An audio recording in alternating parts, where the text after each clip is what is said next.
자, 오늘부터는 이제 저희들이 다시 사도행전으로 돌아왔는데요. 그동안 저희들이 사도행전 23장부터인가요? 이제 사도 바울이 이제 어떤 재판을 예루살렘에서 이제 재판받는 과정들이 이렇게 나오고 있습니다. 특별히 24장에서는 유대 총독 벨릭스에 의해서 재판을 받고, 오늘 이제 25장에서는 베스도에 의해서 재판을 받고, 26장에서는 이제 아그리빠 왕에게 재판을 받는 이런 재판 과정이 있는데요. 오늘은 우리가 이제 1절부터 12절 말씀 가운데에서 이 베스도라고 하는 분에게 이 재판받는 그런 과정들을 통해서 이제 교훈을 한번 나눠보도록 하겠습니다. 여기 나오는 이제 1절에 나오는 베스도가 나오죠. 이제 이 사람은 24장 마지막 절, 27절에 보면 이태가 지난 후 보르기오 베스도가 벨릭스의 소임을 이어받으니 벨릭스가 유대인의 마음을 얻고자 하여 바울을 구리하여 두니라. 그래서 이제 여기에 나오는 베스도의 전임이 벨릭스고, 그 다음에 이제 벨릭스의 후임으로 베스도가 이제 나오는데요. 이 베스도는 참 훌륭한 그런 인물로, 요세푸스의 기록에 보면 AD 이제 60년경에 이 유대 총독, 12대 총독으로 이렇게 부임을 해가지고 2년을 이렇게 직무하다가 직무 중에 이제 이분이 죽게 됩니다. 그리고 이제 벨릭스라고 하는 분은 우리가 전에 살펴봤습니다만은 굉장히 악랄하고, 원래 이제 고아 출신인데, 이제 형이 이 팔레스라고 하는 그 형과 이 클레오 황제의 아내의 수종이었습니다. 근데 이제 이런 여러 가지 절차를 통해서 이렇게 노예 회복이 되고, 거기서 이제 권력에서 쭉 자라다 보니까 이제 유대 총독까지 됐는데, 이 요세푸스 역사에 의하면 이 벨릭스가 이 가이사라에서 이제 유대인과 수리아인들이 이 시민권으로 인해서 싸울 때 이 벨릭스가 굉장히 잔인하게 이 진압을 하게 되고, 이거를 설명하기 위해서 이제 그때 당시 네로 황제가 로마를 통치하고 있었는데, 이제 소환이 돼가지고 그 소환을 해서 이제 설명 과정에서 이 네로 황제에 의해서 이 가혹한 이 처벌을 받게 되고, 이제 이제 형이었던 팔레스는 네로 황제에게 전혀 자기 동생을 간청하지 않는, 그래서 아마 역사에 사라지게 되는데, 그때 당시 때 이 네로가 굉장히 광기 어린 그런 이렇게 폭정을 했던 그런 시대로 이렇게 알려져 있습니다. 자, 그렇게 해서 이 벨릭스는 어떻게 보면 이제 굉장히 악랄하고, 우리가 이제 24장 25절에서도 이제 26절에 보면 이 돈을 받을까 바라고 이 돈을 밝히는 그런 측면이 있었고, 그 다음에 이제 27절에 보면 이태라고 하는 그것은 2년이죠. 2년 동안 사도 바울이 감옥에, 가이사라에 이제 이 감옥에 감금이 되는 이런 일들을 보면서, 하나님께서 왜 이렇게 2년이라는 세월 동안에 감옥에 그렇게 감금시켰을까? 우리가 이제 이런 생각을 이제 해볼 수가 있습니다. 왜 하나님께서 무의미하게, 이 사도 바울은 굉장히 열정이 있고 비전이 있고, 복음을 위해서, 교회를 위해서 온 생애를 바치고 조금도 쉬지 않고 충성스럽게 이렇게 복음을 전한 분이었고, 특별히 이제 이 사도 바울은 굉장히 목표지향적이고 일중심의 사람이었기 때문에 거의 틈을 내지 않고 활동을 했던 그런 사역자였는데, 선교사였는데, 하나님께서 왜 이렇게 이 가이사라 감옥에다가 2년 동안은 그렇게 이렇게 감금을 시켰을까? 이제 이 성경의 기록자인 누가는 이 복음이 이제 유대인들을 통해서 이 사마리아로 증거되고 또 사마리아에서 아시아 그리고 이제 유럽으로 증거되었는데 이제 오늘 이제 25장 이후로부터는 이제 하나님께서 23장에서 보여주셨던 이 사도 바울에게 네가 노마도 보아야 될 것이다. 이렇게 해서 세계 심장부인 노마로 이제 복음이 확산되는 과정들을 전개하고 있는 것을 볼 수 있습니다. 우리가 이제 보면은 이 베스도가 이제 이 바울을 재판하는 과정이 이제 오늘 본문에 나오는데요. 유대인들은 끊임없이 이 사도 바울을 죽이고자 온갖 권모술수를 쓰고 이렇게 했습니다. 그런데 이제 특별히 이제 노마인들은 이 천부장 루시아라든지 오늘 본문에 나오는 베스도라든지 이방인들, 로마인들을 통해서 비교적 공정하게 이 사회법을 처리함으로써 하나님의 사람인 바울이 보호가 되고 이제 이렇게 이제 어려움에서 구출되는, 그래서 이 복음이 유대인들에게는 계속 거절되고 배척을 당했지만 계속해서 복음이 이방인들에게 흘러가는 이런 과정들을 우리가 이 본문에서 볼 수가 있습니다. 그래서 이제 우리가 한 가지 생각할 것은 하나님께서 이 하나님의 종에게 이렇게 강압적으로 감옥에 감금시킨 이유는 여러 가지 섭리 가운데 하나가 이 하나님께서 그를 쉬게 하도록 이런 시간들을 주지 않았는가 하는 생각이 됩니다. 물론 이제 우리가 이 팔레스틴의 이 이스라엘 땅의 가이샤라 그 지역에서 2년 동안 이제 이렇게 감금이 되는데 이제 얼마 있다가 이제 그 노마의 감옥에 들어가잖아요. 여기서 노마의 감옥에서 2년 동안은 우리가 잘 아는 그 유명한 이 빌립보서, 에베소서, 골로새서, 빌레몬서 이 옥중 서신, 정말 교회사의 그 두고두고 주옥 같은 그런 계시의 말씀을 이제 그 감옥 2년 동안에 우리에게 이제 보냅니다. 사도 바울은 이 감옥이라는 곳이 우리가 생각할 때는 정말 무의미한 잊혀진 하나의 그런 시간으로 생각할 수 있지만은 분명히 하나님께서 어떤 그 섭리가 있고 이런 그 이해될 수 없는, 그리고 이제 잘못하다 보면은 만약에 이 바울이 그 벨릭스의 재판 때 무죄가 입증이 돼가지고 여기서 이제 그 감옥에서 나오게 되면 바로 유대인들에게 죽임을 당할 수가 있고, 또 이 베스도 때 이 재판 때도 그가 무죄 판결을 받게 되면 위험에 처하게 됩니다. 근데 하나님께서는 이제 이런 우리가 볼 때는 감금이 되고 감옥에 갇히고 쇠고랑에 묶이고 여러 가지로 자유를 속박을 받고 그러는데 하나님께서 가장 안전하게 보호하시는, 그리고 이제 이 예루살렘에서 가이사로 가는 이송 과정이나 또 이 가이사르에서 이제 노마로 가는 이송 과정에서도 하나님께서 유대인들의 특수부대들, 노마인들 이런 사람을 통해서 호위해서 하는 걸 보면서 하나님께 자기 백성을 보호하시는 방법이, 그리고 하나님께서 하나님의 사람들을 통해서 하나님 뜻이 이루기 전까지는 너희들이 결코 죽지 않는다. 야곱에게 베들에서 나타나서 그런 말씀하셨듯이 이제 하나님께서 자기 종들을 이런 방법을 통해서 지키고 있는, 그리고 이제 이 감옥의 삶 속에서 오히려 이 사도 바울은 이제 우리가 이제 쭉 보면 사도 바울이 1차 전도 여행을 3년인가 하고 나서 안디옥에 와서 몇 년 쉬었죠? 아마 1년 이상은 이렇게 이 교회에서 다시 쉬게 됩니다. 그리고 2차 전도여행을 떠나고 나서도 이제 돌아와서 좀 쉬게 되고, 3차 전도여행이 이제 끝난 무렵에 지금 가이사랴 감옥에 이제 갇히게 되거든요. 그래서 어떻게 보면 우리 인생에는 하나님께서 계속 활동하는 과정들이 있고 또 쉬게 하는, 재충전하는 그런 기간들을 아마 사도 바울에게 허락하지 않았을까. 그래서 심장도 보면 계속 뛰는 게 아니고 일정하게 뛰다가 또 쉬었다가 뛰고 그런다고 그러잖아요.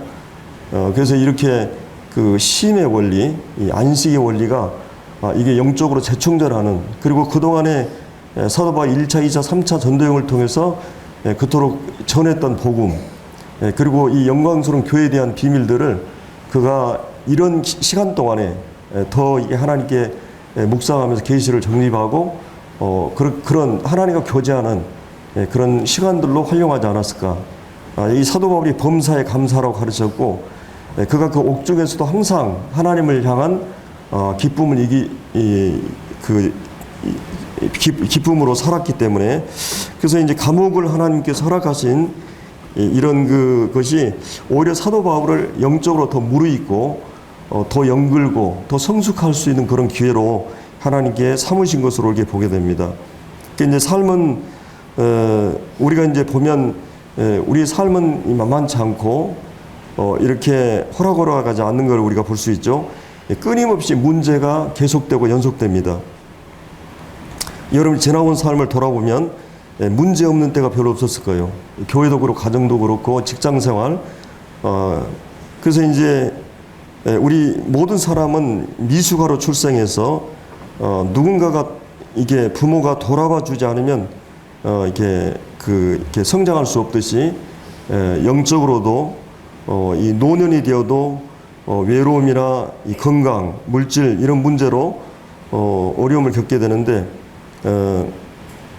우리 삶의 기쁨이 또 넘치는 만큼 이런 많은 고난으로 채워져 있음을 우리가 볼 때 바울도 많은 문제를 안고 바울도 예외가 아니고 그러나 그 고난의 과정에서 그런 이 고난을 하나님 앞에서 범사로 인정하고 감사하고 환난 중에 즐거워하고 이 모든 고난을 기쁘게 여기고 환영했던 그리고 그것이 오히려 어려움들이 그를 퇴보하게 만들지 않고 그 감옥 속에서 낙망하고 좌절하고 이런 게 아니라 하나님 앞에 시간과 공간을 초월해서 하나님께 초점을 맞추고 이렇게 살았던 것을 볼 수 있습니다.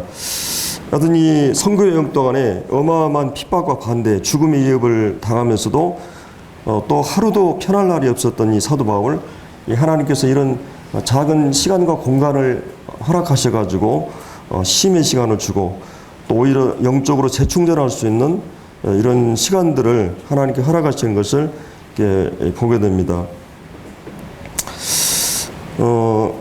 이제 하나님께서 이런 이 고난이라고 하는 걸 통해서 우리를 성숙하게 한다고 하는 것이요.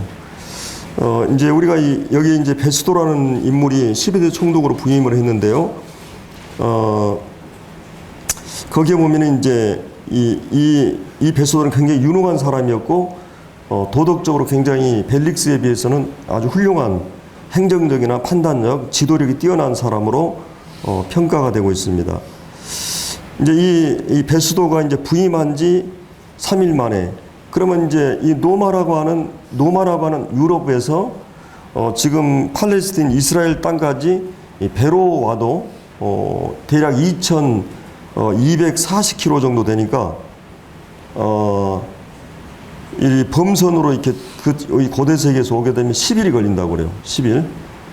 그럼 여러분들이 혹시 배를 타보신 분은 알기는 지금도 좀 안전하게 이렇게 저는 진도에서 이제 섬에서 있었기 때문에 늘 제가 이제 옛날 그 중학교 다닐 때 형님이 이제 목포에 계셔가지고 방학 동안에 이렇게 오게 되고 그러면 여객선을 타게 되면 한 200~300명 타잖아요, 사람이. 굉장히 큰, 뭐 세월호처럼 크진 않지만 아마 3분의 1 정도 큰 여객선을 타고 오면 가끔은 이제 파도가 있거나 이러면 굉장히 멀멸합니다. 그런데 이제 뭐 우리는 불과 뭐 2~3시간 뭐 이렇게 타는 거거든요. 근데 만약 이게 11일 동안 계속 이 배를 타면 굉장히 피곤합니다. 여러분이 버스를 타고 제가 조도까지 이번에 6시간 걸려서 이렇게 팽목에 도착해가지고 배가 7시에 막배인데 7시 20분에 도착했어요. 그래서 갈 데가 없잖아요.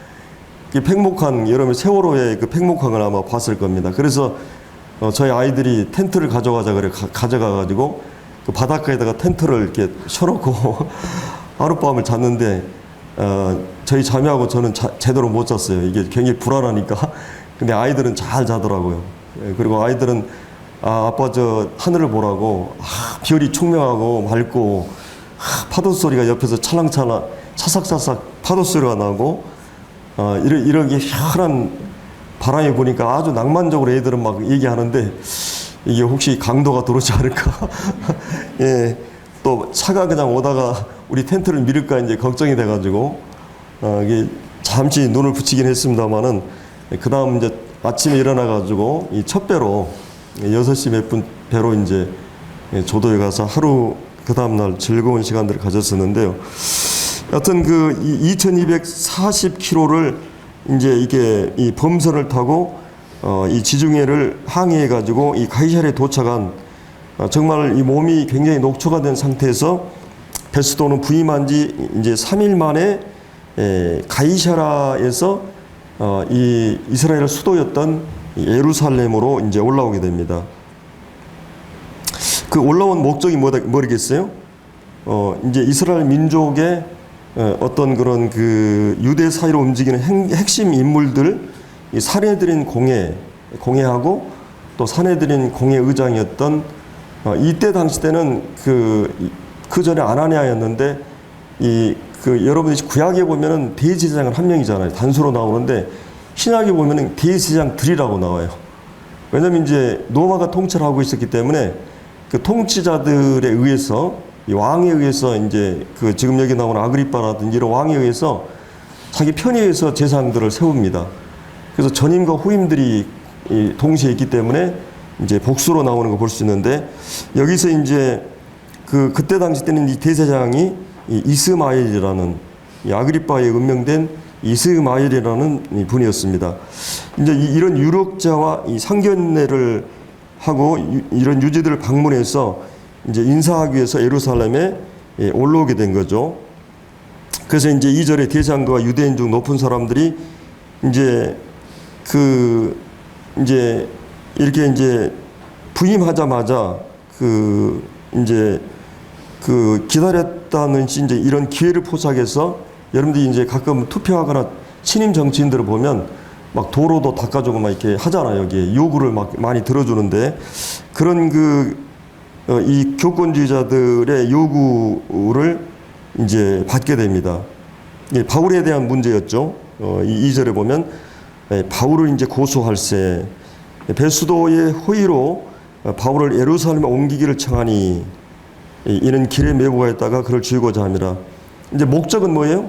사실은 로마법으로 또 이제 유대인들의 법에 의해서 사형이 된다 그래도 로마인들의 법에는 사형을 시킬 수가 없기 때문에 그리고 그 당시에 이 사람들은 이 법에 의해서 공정하게 사형을 집행할 수 있는 권한이 없었기 때문에 어떤 목적을 가지고 있었냐면 그 이송하는 과정에 이 가이사랴에서 예루살렘으로 이 바울을 이송하는 과정에서 이 암살단을 통해서 이 제거하기 위해서 죽이기 위해서 그렇게 그런 그 제안을 하는 거거든요. 사실은 이제 이제 이런 그 목적을 가지고 이제 얘기를 합니다. 여기 이제 3절에 그를 죽이고자 함이라. 자, 이 4절 베스도가 이제 대답하죠. 바울이 가이사랴에 구리던 것과 자기도 멀지 않아 떠나갈 것을 말하고 또 이르되 너희 중 유력한 자들은 나와 함께 내려가서 그 사람에게 만일 옳지 아니한 것이 있거든 고발하라니라. 이 베스도는 이제 그들의 집요한 요청에도 정중하게 거절하고 가이사라로 내려가서 거기 법정에서 고소할 것을 제안을 합니다. 그만큼 이제 이 사람은 굉장히 신중한 사람이었고 신중하게 일을 처리하는, 어떻게 보면은 이 사람들은 지금 2년 전이나 지금에나 하나도 변한 것이 없죠. 유대 종교 지도자들이 여전히 이 바울에 대해서 제거하고 죽이려고 하는 이제 이런 것을 우리가 이제 볼 수가 있습니다. 자, 우리가 이제 이런 거를 보면서 하나님께서 이 권력자들의 배후에서 섭리하고 계시는, 베스도가 그걸 거절하고 또 이렇게 보호할 수 있도록 모든 핵심 권력자들의 배후에서 하나님께서 이 권력자들의 마음을 움직이고 있는 것을 이제 우리가 기억해 볼 수 있습니다. 그래서 이제 이제 여기 나오는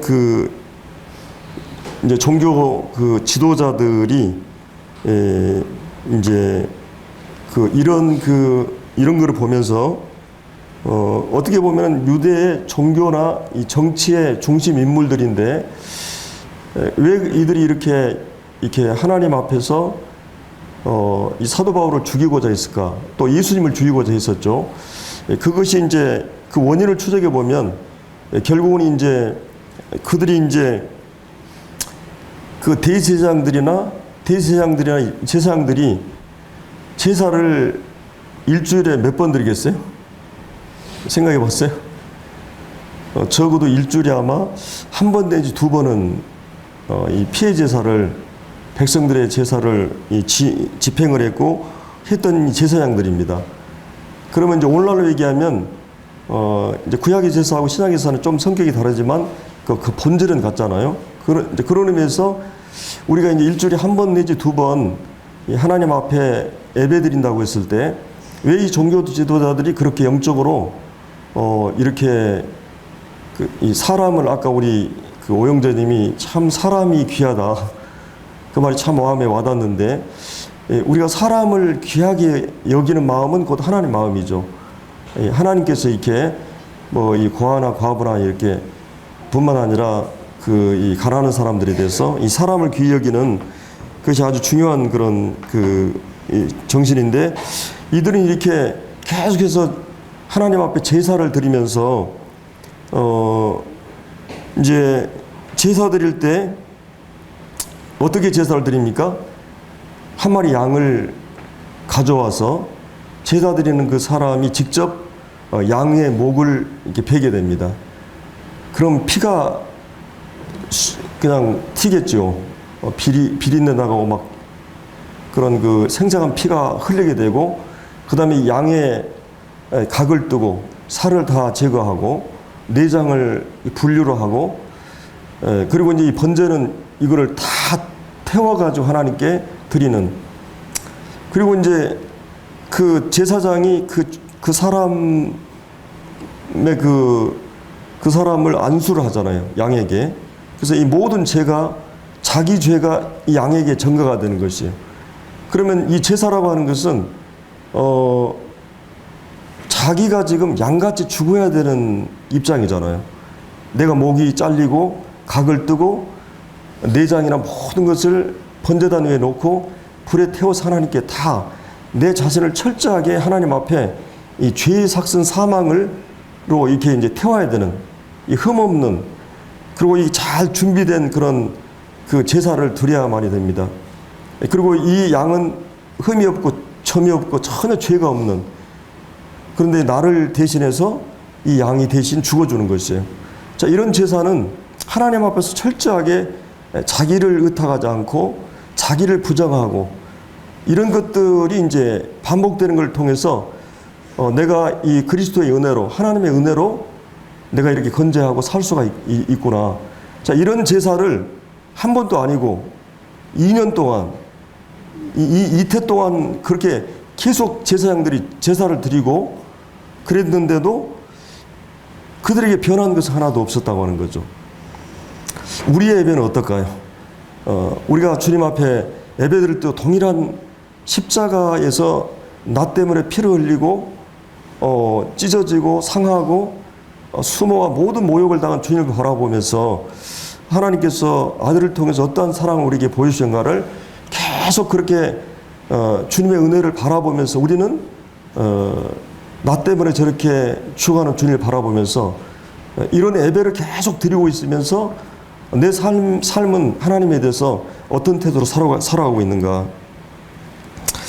자, 이런 거를 생각할 때 여기에 나오는 이 종교 지도자들, 제사장들이 이제 문제는 그들의 중심에서 하나님이 떠나버리고 또 하나님에 대한 사랑과 믿음이 떠나버리고 그들은 율법이라고 하는 걸 통해서 자기들의 종교적인 행위와 의식을 통해서 뭔가 이렇게 하나님 앞에 자기가 뭔가 쌓고 축적하고 해가지고 마치 불교나 유교처럼 뭔가 적선하고 쌓고 쌓아가지고 내가 세워진다고 생각하는 종교적인 어떤 행위로 전락해버린 거예요. 철저하게 하나님께서 한 마리 희생을 통해서 하나님 자신의 은혜로 내가 서 있고 은혜로 선자라고 하는 걸 항상 확인하고 그 은혜 앞에 내가 무너지고 내 자신이 비워지고 그 주님이 내 마음의 중심에 차고 주님에 대한 그 은혜 앞에 사랑을 고백하고 이런 주님을 경외하고 사랑하는 고백이 내 삶을 계속 연결돼야 되는데 이게 이제 안 되니까 이 종교적인 무의미한 습관적인 종교 행위로 전락에 베는 그런 예배를 드리기 때문에 그들은 하나님 기뻐하는 삶을 살아낼 수 없는. 그래서 이제 우리가 이제 2년 전이나 지금이나 불의한 이 삶의 방식을 답습하고 있는, 사람을 죽이는 것을 아무것도 아니게 여기고 그런 예배를 2년, 20년 드려봐야 하나님과 아무런 무관하고 하나님 받을 수 없는, 그리고 영적으로 성장하거나 성장할 수 없는. 그래서 이 살아있는 예배에 정말 우리가 이 노마서에도 보면 노마서 12장 1절이 그냥 튕겨 나온 게 아니잖아요. 노마서 전체를 우리가 이 8장만 제가 교재를 했습니다만 전 개인적으로 굉장히 축복이 됐어요. 우리가 이제 노마서 강의를 쭉 저녁마다 듣고 있는데 과연 우리가 하나님 앞에서 어떤 자였는가, 그리고 우리가 그런 상태에서 하나님께서 예수님을 보내셔서 어떤 십자의 고난을 통해서 우리를 구원하셨는가, 이런 것들이 이제 얘기하면서 이 12장 1절에 보면 그러므로 하나님의 자비하심으로 너희 형제를 권한다. 하나님의 자비하심들로 하나님의 자비를 입은 자들에게 내가 권한다. 너희 몸을 하나님 기뻐하는 산 제사로 드리라. 이게 죽어있는 제사가 아니라 정말 이제 우리는 이 살아있는 제사, 구약의 모든 제사는 그 죽여서 드렸잖아요.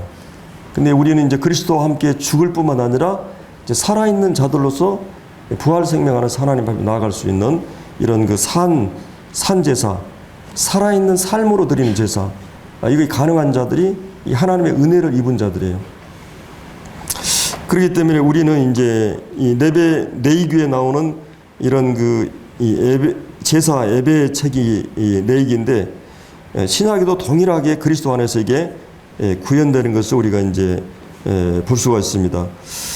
그래서 우리가 항상 예배 앞에 설 때마다 우리가 내가 하나님 앞에 죽고 내가 죽은 자인 걸 확인하는 것이, 그리스도와 함께 묶어져서 내가 죽은 것을 항상 확인하고 내게 사는 것이 그리스도고 내가 그리스도와 함께 새 생명 가운데서 이제 새로운 가치와 새로운 대상을 위해서 내가 사랑하는 대상이 무엇을 요구하고 좋아하는 것을, 이게 이제 태도가 달라지는 거죠. 옛사람과.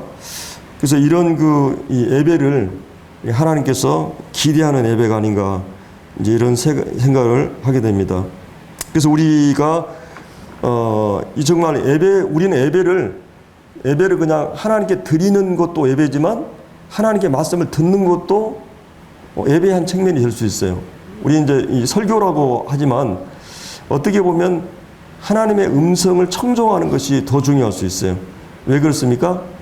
이 순종이 제사보다 낫다 그랬어요. 내가 부서지고 겸손하고 열리고 하나님의 말씀을 청종하는 것으로부터 내가 하나님 말씀을 듣겠나이다. 주여 말씀하옵소서. 이렇게 하나님의 계시의 말씀이 우리가 주어져야 그런 마음의 자세에서부터 계시를 토대로 해서 하나님께 예배드리는 것이 합당한 예배예요. 이 유대인의 예배는 어떤 예배였어요? 유대인의 예배는 그 계시는 있었는데 하나님이 계시를 주었는데 그들이 이제 어떤 정성이 없는 예배였어요. 사마리아 예배는 계시는 없고 그 열성과 열정이 있는 예배였어요. 그래서 주님이 그 신령 영과 진리로라는 말은 이 계시와 영으로 드리는 예배예요.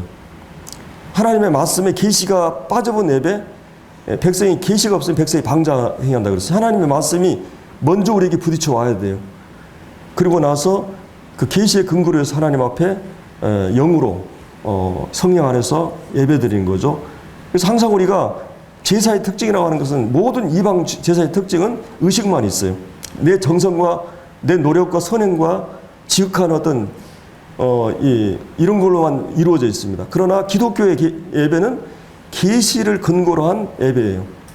사실은 저는 개인적으로 이제 모임에서는 예배하고 말씀하는데 제 개인적인 분별로 해가지고 우리 프로그램은 말씀 먼저 하고 이렇게 이제 예배를 합니다.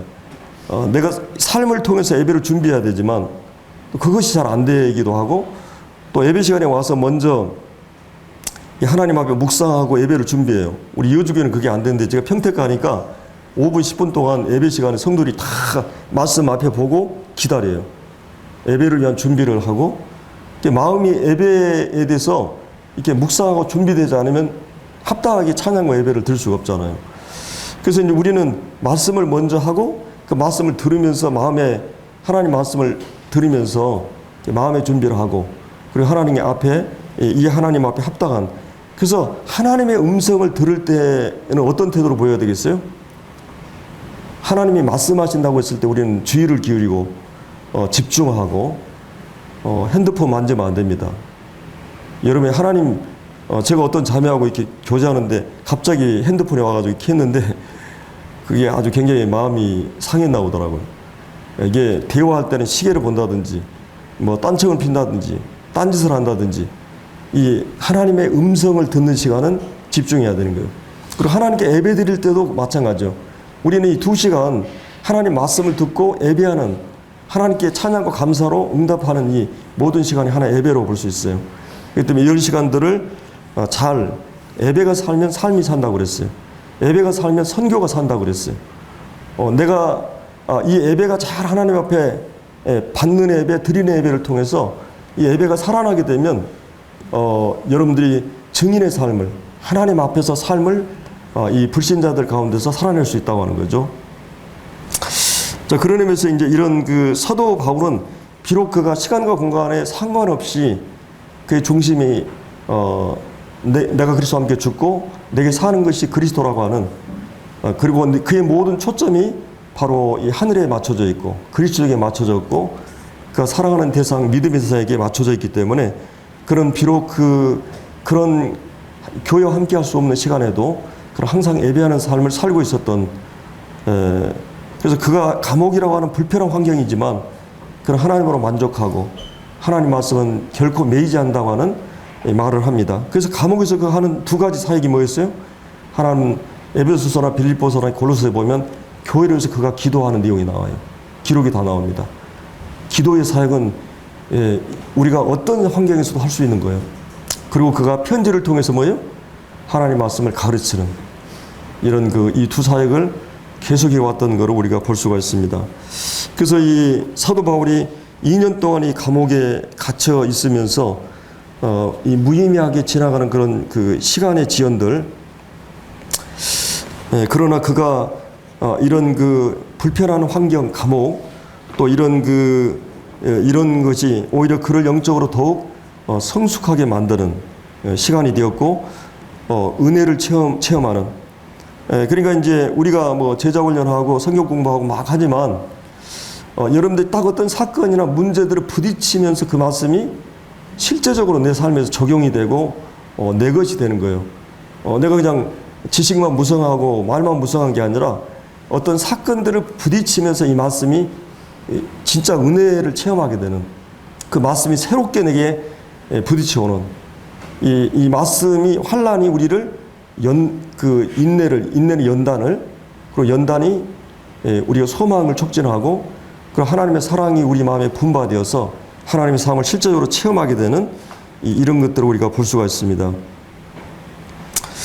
그래서 이제 이 종교 지도자들은 2년 동안에 그들은 그 거대한 그 종교 집단에서 의식을 가지고 하나님 율법을 가지고 또 많은 양을 가지고 그렇게 정기적으로 습관적으로 그렇게 예배를 드렸는데 그들은 2년 동안 변한 것이 하나도 없이 종교적인 행위와 의식 속에서 오히려 사람을 죽이는 목적을 위해서 분노와 증오의 마음을 제거하지 못한 이런 사람들이었는데 이 사도 바울은 그 옥중에서 하나님 앞에 진정으로 범사에 하나님 인정하고 예배드리는 자기가 비워지고 주님이 자기의 사랑의 대상으로서 있었기 때문에 그런 시간과 공간을 초월해서 영적으로 의미 있는 시간들을 보낼 수가 있게 된 것입니다.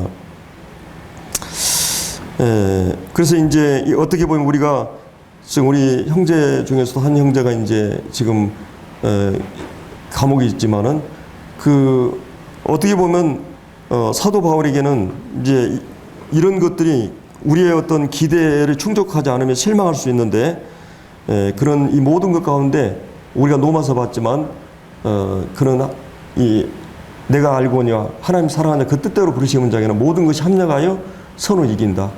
그리고 내게 일어나는 어떤 것도 그리스도의 사랑을 끊을 수 없다. 나는 넉넉히 그리스도의 사랑을 하면 이기게 되고 그런 이런 확신을 가지고 있는 것처럼 이제 하나님께서 이런 그 바울의 어려움과 시련을 통해서 축복해 가시는 것을 이제 볼 수가 있습니다. 그래서 이제 그 감옥에 들어간 그 바울의 입장에서의 그 불편하고 어려운 환경, 이런 상황을 하나님께서 이 도구로 사용하시고 이 고난을 사용하셔서 오히려 그가 영적으로 진보하고 발전할 수 있는 그런 기회를 갖게 되고요. 그리고 이제 우리가 에베소서나 빌립보서에 보면 에베소 3장에 보면 사실 에베소 성도들이 바울이 감옥에 있는 것 때문에 근심하고 걱정을 하잖아요. 근데 바울이 3장에서 뭐라고 설명을 합니까? 내가 그리스도 예수의 일로 이방인을 위해서 갇힌 자 된 바울이라면서 내가 이 감옥에 갇히게 된 거는 이 영광스러운 측량할 수 없는 그리스도의 풍성을 이방인이 전하다가 그리고 영혼 속에 감추었던 이 비밀인 이 경륜 속에 계셨던 이 하나님의 교회를 증거하다가 내가 이 감옥에 갇혔다. 그리고 이 비밀 중에 비밀인 이 하나님의 비밀인 이 교회, 하나님 품속에 있는 게 그리스도였기 때문에, 그리고 그리스도의 비밀이 뭐예요? 그리스도의 품속에 있었던 교회. 그래서 하나님의 비밀인 그리스도와 그리스도의 비밀인 교회를 증거하다가 내가 이 감옥에 갇혔다. 그래서 너희들이 이 환난에 대해 근심하거나 걱정하지 마라. 오히려 나는 이것이 가장 명예로운 일이고 가장 영광스러운 일이라고 사도 바울은 이 감옥에 갇힌 것을 의미를 그렇게 해석하고 있어요. 그리고 빌립보서 1장에서도 내가 당한 모든 일이 뭐라 그랬어요? 감옥에 갇히고 핍박을 당하고 이런 것들이 복음의 진보로 가져왔다. 오히려 내가 감옥에 갇히니까 아마도 제가 여주교회를 떠난다니까 한켠에서는 형님 한번 없어보고 우리가 한번 해보자. 그런 사람들도 있을 거고, 형님 아직은 떠나면 안 됩니다. 붙드는 사람도 있을 거고, 이런 생각이 다 있을 겁니다. 그래서 사도 바울이 이 감옥에 갇히니까 로마의 많은 교회들이, 지도자들이 바울이 감옥에 갇힌 것에 대해서 기뻐하는 사람도 있었어요. 일부가.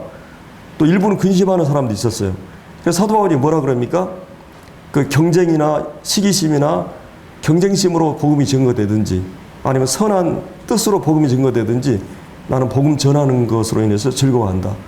어떤 동기를 됐든지 그리스도만 증거될 수 있다면 나는 이것으로 인해서 기뻐하고 즐거워한다고 말합니다. 그래서 하나님의 복음은 내가 감옥에 갇혀있기 때문에, 복음의 중심적인 사람이 갇혀있기 때문에 방해받는 게 아니라 하나님은 또 이런 방법으로 오히려 선한 동기와 도전을 받고 복음을 전하는 사람도 있고 또 좋지 않은 외모로 이렇게 전도하는 자들도 있었어요. 그럼 한 가지 분명한 것은 그리스도가 증거될 수만 있다면, 그리고 오히려 내가 당한 내가 당한 일이 뭐예요? 복음의 진보가 되었다. 오히려 남이 던지는 돌이 그것이 내 디딤돌이 되고, 주님이 유대인들에게 버림받은 돌이었지만 이 교회의 모퉁이돌이 되는 것처럼 하나님의 손에는 선한 것으로 사용되듯이 세상 사람들이 우리에게 감금시키고 압박하고 핍박하고 이것이 하나님은 그걸 선으로 사용하시고 최악의 상황을 선으로 만들어 가시는 이런 하나님의 손길이 있기 때문에 사도 바울은 이 감옥 속에서도 결코 위축되거나 이러지 않았던 것을 볼 수 있습니다.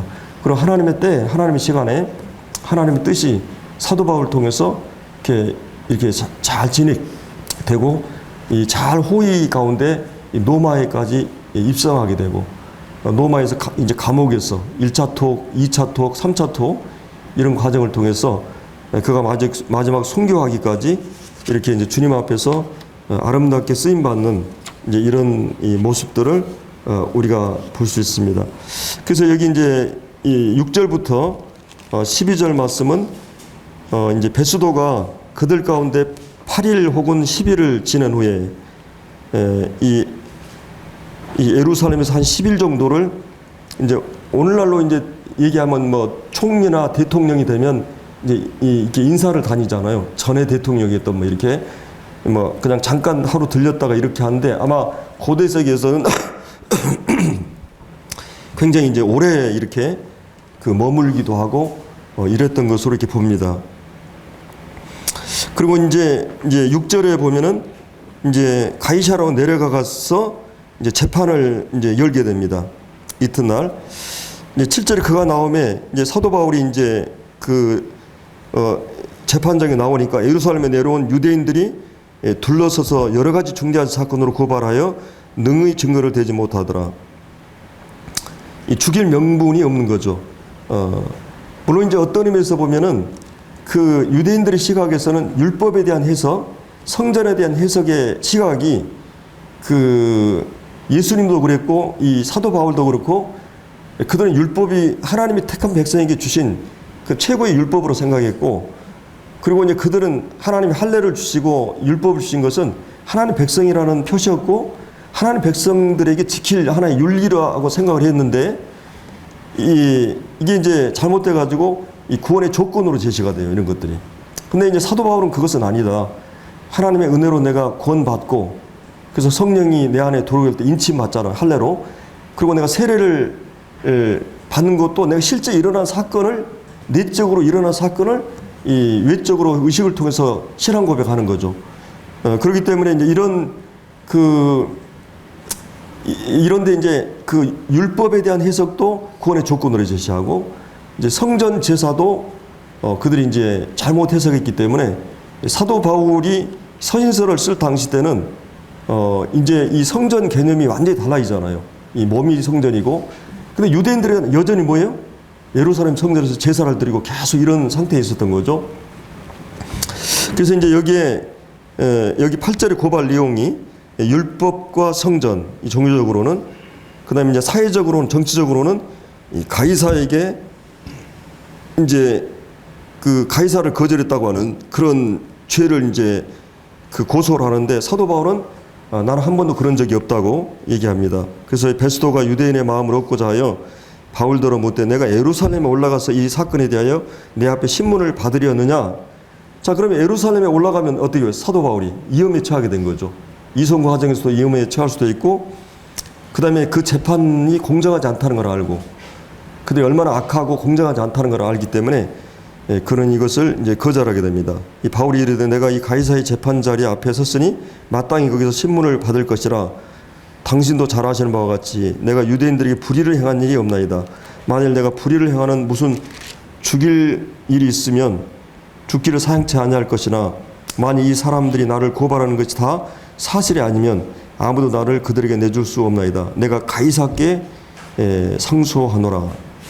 그래서 이제 그런 이제 로마인으로서 로마 시민의 권리를 당당하게 정당 방위 차원에서 이제 이렇게 이제 요구할 수 있는 그런 위치에 있는 것입니다. 그리고 이제 베스도가 배석자들과 상의하고 이르되 내가 이 가이사에게 상소하였으니 가이사에게 갈 것이니다. 이제 이렇게 말하고 있습니다. 그래서